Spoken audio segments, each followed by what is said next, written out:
চাওয়ার মতো চাইতে হবে। চাওয়ার মতো চাইলে আল্লাহ দেয়। যারা চাইতে পারে আল্লাহর কাছে, তারা আল্লাহর কাছ থেকে নিয়ে ছাড়ে। আল্লাহ তাআলার প্রিয় হওয়ার মাধ্যম হচ্ছে বেশি বেশি আল্লাহ তাআলার কাছে চাওয়া, মানে আদ-দুআ, দোয়া করা।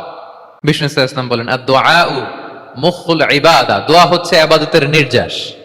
দোয়া কি? ইবাদতের নির্যাস। এবং আল্লাহর কাছে চাইলে আল্লাহ খুশি হয়, না চাইলে আল্লাহ বেজার হয়। ইন্টারেস্টিং না ব্যাপারটা? আর দুনিয়াতে বারবার চাইলে খুশি হন আপনি? একটা বিষয় নিয়ে একজনের কাছে গেলাম, ভাই একটু বিপদে পড়ছি, একটু হেল্প করেন, করলো। এরপরের সপ্তাহে আবার গেলাম, ভাই আমার তো একটু সমস্যা, টাকা পয়সার, একটু হেল্প করেন। মুখ লজ্জায় ধরেন, আবারও করলো। এরপরের সপ্তাহে আবার গেলাম, ভাই বিপদে পড়ছি, একটু হেল্প করেন। এবার কেমন লাগবে বলেন তো? আচ্ছা গেল। এরপরের সপ্তাহে আবার, এবার কি করবে? দৌড়ানে দিবে লাঠি লয়া। ঠিক কিনা বলেন? তুমি মামুর বাড়ির আবদার পাইছো না, প্রতি সপ্তাহে সপ্তাহে বিপদে পড়ছি। তার মানে এই দুনিয়ার হাইসিয়াত হচ্ছে বারবার কারো কাছে কোনো ইস্যু নিয়ে যাওয়া যায় না, বারবার কোনো ব্যাপার নিয়ে কারো কাছে চাওয়া যায় না। চাইলে সে রাগ করে, অখুশি হয়। কিন্তু আল্লাহর কাছে এটা বিপরীত। বিষ্ণু বলেন, ইন্নাহু মান লাম ইয়াসআলিল্লাহা ইয়াগদাব আলাই, যে আল্লাহর কাছে বারবার বারবার চায় না, আল্লাহ তার উপর রাগান্বিত হয়ে যায়। আর বারবার বারবার বারবার তার কাছে চাইলে আল্লাহ তাআলা তার প্রতি খুশি হয়ে যায়। এজন্য আল্লাহ তাআলার কাছে চাইতে হবে প্রিয় ভাইরা, চাইতে হবে, বিনয়ের সাথে চাইতে হবে, চোখের পানি ছেড়ে চাইতে হবে, একাগ্র চিত্তে চাইতে হবে, চাওয়ার মতো চাইতে হবে। চাওয়ার মতো চাইলে আল্লাহ দেয়। যারা চাইতে পারে আল্লাহর কাছে, তারা আল্লাহর কাছ থেকে নিয়ে ছাড়ে। দেখবেন যেই বাচ্চা কাঁদে বেশি, ওই বাচ্চাকে মা দুধ খাওয়ায় বেশি, ঠিক কিনা? আর যেটা কাঁদে টাদে না, ওইটা টেক কেয়ারও কম। যেই ফ্যামিলিতে অনেক বাচ্চা কাচ্চা, দেখবেন যেটা কাঁদে বেশি, ওইটা টেক কেয়ারও বেশি। তো আপনি যত চাইবেন আল্লাহ তাআলা তত খুশি হয় আপনার প্রতি। কিভাবে চাবো? একাগ্র চিত্তে চাইতে হবে। আমরা অনেক সময় দোয়াও করি, আবার আরেক দিকে তাকায় আছি। এই যে দোয়া করতেছি, দেখেন, আল্লাহুম্মা আমিন, রব্বানা আতিনা ফিদ দুনিয়া হাসানা ওয়া ফিল আখিরাতি হাসানা। দোয়াও করতেছে, ইন্টেরিয়র ডিজাইনও দেখতেছে। এটা দোয়া হইছে? কথা বলেন না কেন? দোয়া হইছে? আবার দোয়াও করতেছে, দোকানের হিসাবও মিলাইতেছে, রব্বানা আতিনা ফিদ দুনিয়া। দোয়াও চলতেছে, আর দোকানের হিসাব কিতাব যা আছে, এরকম দোয়াও আছে না নাই? এটার একটা আমি নাম দিছি, এটারে আমি বলি রোবোটিক দোয়া। মানে রোবট, আপনি একটা সিস্টেম অন করে দিবেন, ওটা করতেছে, এটার কোনো প্রাণ নাই, ওটার মধ্যে কোনো অনুভূতি নাই, কোনো রিয়েলাইজেশন নাই। এই অনুভূতিহীন দোয়া আল্লাহ কবুল করেন না, আল্লাহ কবুল করেন না। আপনার দোয়ায় প্রাণ থাকতে হবে, এখানে আপনার ধ্যান থাকতে হবে, মন থাকতে হবে, আপনার আকুতি থাকতে হবে, চাওয়ার মতো আল্লাহর কাছে চাইতে হবে। কিভাবে চাবেন? বিনয়ের সাথে চাবেন, আর ইয়াকিন রাখবেন আমার দোয়া আল্লাহ কবুল করবেই। উদুল্লাহ ওয়া আনতুম মুকিনুনা বিল ইজাবা, এমন ভাবে আল্লাহর কাছে চাও যে তুমি নিশ্চিত আমার দোয়া আল্লাহ কবুল করবেনই। আপনি নিশ্চিত হইলে আপনার দোয়া কবুল হয়ে যাবে। নিজেকে ছোট করে চাইবেন। ফাসআলুল্লাহ বিবুতুনি আকুফিকুম, বিষ্ণু বলেন তোমাদের হাতের তালুগুলো উপরের দিকে। ভিক্ষুকরা যেমন চায়, স্যার 2 দিন ধরে কিছু খাই নাই স্যার, 2টা টাকা দেন, এই যে ভাবে যে চায় হাত পাতে, এরকম হাতের তালুগুলো উপরের দিকে করে ভিক্ষুকের মতো আল্লাহর কাছে চাও। হাত তুলে চাও। হাত না তুলেও দোয়া করা যায়, হাত তুলেও করা যায়, কিন্তু বিষ্ণু বলেন হাত তুলে চাও। কারণ ইন্নাল্লাহা হাইয়ুন কারীম, আল্লাহ বড় লাজুক এবং লজ্জাশীল। বান্দা যখন হাত তুলে ভিক্ষুকের মতো কিছু চায়, ওই হাত খালি হাতে ফিরিয়ে দিতে আল্লাহ লজ্জা লাগে। খালি হাতে ফিরিয়ে দিতে আল্লাহ লজ্জা পান। হাত তুলে চাইবেন। দোয়াতে আল্লাহর নামগুলো ধরে ধরে ডাকুন, ইয়া আল্লাহ, ইয়া রহমান, ইয়া রহিম, ইয়া হাইয়ু, ইয়া কাইয়ুম বিরহমাতিকা আস্তাগীথ। আল্লাহ নাম ধরে ধরে চান, ওই দোয়া আল্লাহ কবুল করবেন। বিশ্বনবীর উপর দুরূদ পড়েন। যে বিশ্বনবীর উপর দুরূদ পড়ে না, ওই দোয়া আল্লাহর কাছে কবুল হয় না, এটা আকাশে পেন্ডিং থাকে। কুল্লু দুআ মুআল্লাক মাহজুব বাইনাস সামাই ওয়াল আরদি মা লাম ইউসাল্লা আলাইয়া। বিষ্ণু বলেন সব দোয়া আকাশে পেন্ডিং থাকে যতক্ষণ আমার উপর দুরূদ পড়া না হয়। মোবাইলে দেখবেন ব্যালেন্স না থাকলে, মেসেজ পাঠালে কি হয়ে থাকে? ওটা পেন্ডিং। আবার টপ আপ করলেই সেন্ট। তা আপনি যে বলেন হুজুর আমার দোয়া কবুল হয় না, কেন হয় না বলছেন এবার? হ্যাঁ, নবীর উপর দুরূদ পড়েন নাই তো। আল্লাহুম্মা সাল্লি ওয়া সাল্লিম ওয়া বারিক আলাই। শুরু করবেন বিষ্ণু নবীর উপর দুরূদ দিয়ে, মাঝেও পড়বেন, শেষেও পড়বেন, আগেও পড়বেন, পরেও পড়বেন। আপনার দোয়া কবুল করবে কে?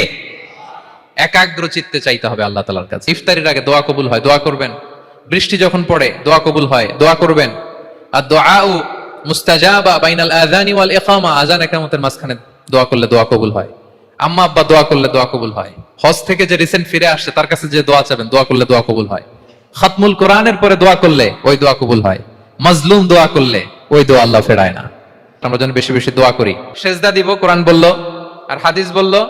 তেলাওয়াত করতে হবে আল্লাহর কাছে যেতে চাইলে, তাহাজ্জুদ পড়তে হবে আল্লাহর প্রিয় হতে চাইলে, বেশি বেশি দোয়া করতে হবে আল্লাহর নৈকট্যপ্রাপ্ত বান্দা হতে চাইলে।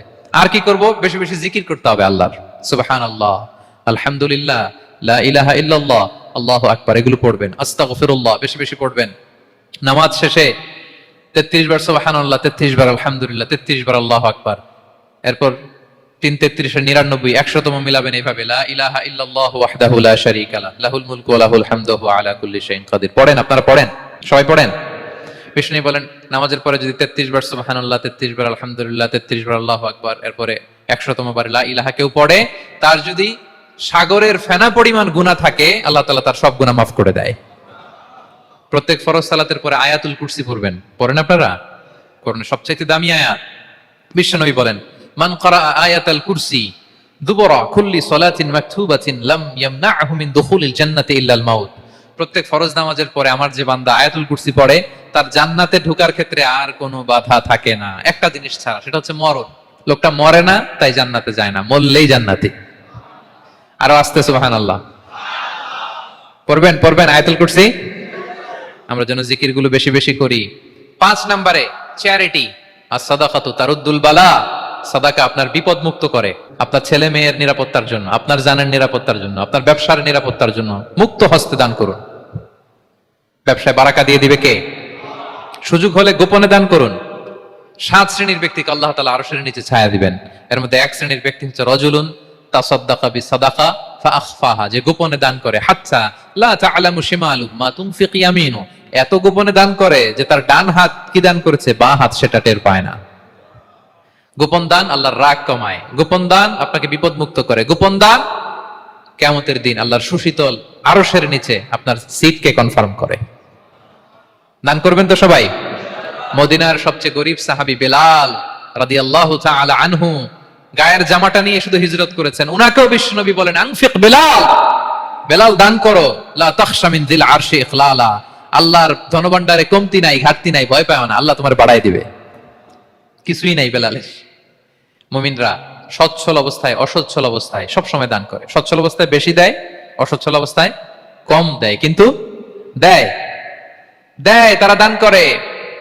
আল্লাহ বলেন আমার ভান্ডারে কমতি নাই, ঘাটতি নাই। ইবনা আদম আনফিক উনফিক আলাই, এই বনি আদম দাও, দিলে আমি তোমারে দেব।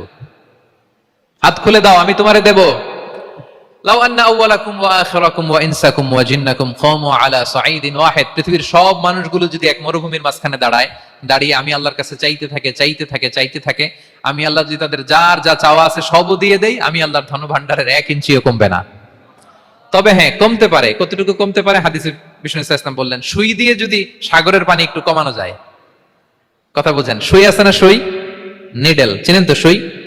সুই দিয়ে ধরেন আপনি সাগরের পানি একটু এরকম করলে সুইয়ের মধ্যে একটু সাগরের পানি লেগে চলে আসবে না? সাগরের পানি থেকে একটু কমলো তো, এতটুকু কমবে। বিষ্ণু বললেন সুই দিয়ে সাগরের পানি থেকে যদি পানি নিয়ে আসো, যতটুকু কমাতে পারলা, পৃথিবীর সব মানুষ চাইতে চাইতে হয়রান হয়ে সবও যদি আল্লাহ থেকে নিয়ে নাও, কমলে এতটুকু কমতে পারে। ওই আল্লাহর গোলাম দিতে চায় না, ধরে রাখে, খালি এমনি ধরে রাখে। আপনি হাতে যেটা আছে ওটা না দিলে তো বড়টা ধরতে পারবেন না। এটা 2 কেজি, এটা দিলেই না 5 কেজিটা ধরবেন। 5 কেজিটা দিয়ে দিলেন, তাহলে ধরবেন 10 কেজি। বুঝতে পারছেন? দিতে হবে প্রিয় ভাইরা, হাত খুলে দান করুন। এখানে তো সব বিজনেস ম্যাগনেট, বাংলাদেশের সব বড় বড় ব্যবসায়ীরা আপনারা এখানে, হাত খুলে দান করুন। এ তো আমত তো আম, অন্যকে খাবার খাওয়ানো অনেক বড় সওয়াবের কাজ। এর মধ্যে দিয়ে আল্লাহ তাআলার নৈকট্যপ্রাপ্ত বান্দা হওয়া যায়। কিয়ামতের দিন আল্লাহ তাআলা বলবেন, হে বনি আদম, আমি অসুস্থ ছিলাম, আমার তো সেবা করলা না। আমি ক্ষুধার্ত ছিলাম, আমি আল্লাহর তো তুমি খাওয়াইলা না। মানুষ বলবে, ইয়া রাব্বাল আলামিন, আপনি তো আরশের মালিক, রাজাধিরাজ, আপনারে কিভাবে সেবা করি, আপনারে কিভাবে খাওয়াবো? আল্লাহ বলেন, ওই যে গরিব, ভুখা, নাঙ্গা, অভুক্ত আমার বান্দা তোমার কাছে খাবার চেয়েছিল, তুমি খাবার দাও নাই। ওই দিন তারে খাবার যদি দিতা তাহলে আমি আল্লাহকে খাওয়ানো হতো। তাকে জামা দিলে আমি আল্লাহকে জামা দেওয়া হতো। তার চিকিৎসার ব্যবস্থা করে দিলে আমি আল্লাহর সেবা করা হতো। সুবহানাল্লাহ। ইফতার শেয়ারিং অনেক বড় সওয়াবের কাজ, মানুষকে খাওয়ানো অনেক বড় সওয়াবের কাজ। এগুলো যেন আমরা করি। আর যে ইবাদতগুলোর কথা বললাম, যেগুলোতে আল্লাহ তাআলার প্রিয় ভাজন হওয়া যায়, এগুলো আজকে আলোচনা শুনি না, আজকে সারা রাত একেবারে ফাটায় ফেলছে ইবাদত করে, কালকে আর খবর নাই, এরকম আছে না? নাই না। আহাব্বুল আ'মালি ইলাল্লাহি আদওয়ামুহা ওয়া ইন কাল্লা, আল্লাহর কাছে সবচাইতে প্রিয় আমল হচ্ছে ওইটা যেটা বান্দা রেগুলার, ডেইলি বেসিসে করে, রেগুলার করে, যদিও পরিমাণে কম করে, যদিও পরিমাণে কম, কিন্তু নিয়মিত করে, এটা আল্লাহর কাছে বেশি প্রিয়। তাই যে সমস্ত নফল ইবাদত গুলোর মধ্য দিয়ে আমরা আল্লাহ তাআলার প্রিয় হব, আমরা যেন এগুলো রেগুলার করি, ইনশাআল্লাহ বলেন সবাই। আমরা যেন বেশি বেশি সেজদায় লুটিয়ে থাকি, আমরা যেন লম্বা সেজদা দেই, সেজদায় যেন আল্লাহর কাছে আমরা চাই, দোয়া করি। আমরা যেন বেশি বেশি আল্লাহর কোরআনকে তেলাওয়াত করি, আমরা যেন তাহাজ্জুদের সালাত পড়ি, আমরা যেন কায় মনোবাক্যে চোখের পানি বিসর্জন দিয়ে আল্লাহর কাছে দোয়া করি, আমরা যেন জিকির দিয়ে আমাদের জিহ্বাটাকে আল্লাহর জিকিরে যেন সবসময় সিক্ত রাখি, আমরা যেন হাত খুলে দান করি, আমরা যেন ইফতার শেয়ার করি, আমরা যেন সাদাকা করি। তাহলে আমরা আল্লাহ তাআলার প্রিয় হতে পারবো। কাছে আসার যে গল্প কোরআন শুনিয়েছে, আল্লাহ তাআলার কাছে আমরা আসতে পারবো, তার নৈকট্যপ্রাপ্ত বান্দাদের অন্তর্ভুক্ত আমরা হতে পারবো। আল্লাহ তাআলা আমাদের সবাইকে তার প্রিয় ভাজন বান্দাদের তালিকায় অন্তর্ভুক্ত করে নেক, আমরা সবাই পড়ি আমিন।